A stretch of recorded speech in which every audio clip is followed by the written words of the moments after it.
চেপড়ি এলাকায় অটো এবং স্কুটির সংঘর্ষে আহত দুই। ঘটনাটি ঘটে আজ দুপুর 12:30 নাগাদ। পরবর্তীতে আহত দুজনকে উদ্ধার করে খোয়াই জেলা হাসপাতালে নিয়ে আসে দমকল বিভাগের কর্মীরা।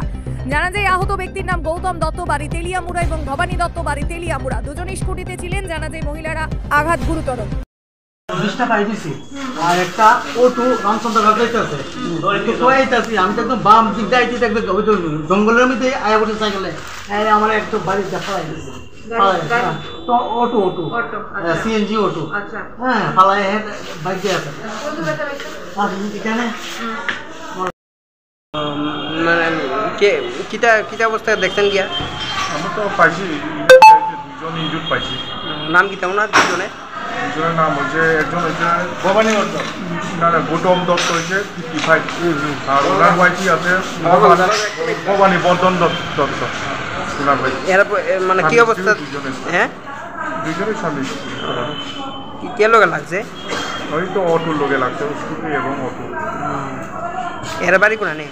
এর বাড়ি হয়েছে তেলেমুড়া রাজনগর। হ্যাঁ তেলেমুড়া রাজনগর। এরা দুজনের নামটা একটু? নামটা তো গৌতম দত্ত 55 ইয়ার, একটা ওনার ভাই ভবানী বর্ধন দত্ত 54 ইয়ার। কোন জায়গাতে হয়েছে ঘটনা? ঘটনা হচ্ছে ব্রিজের সামনে।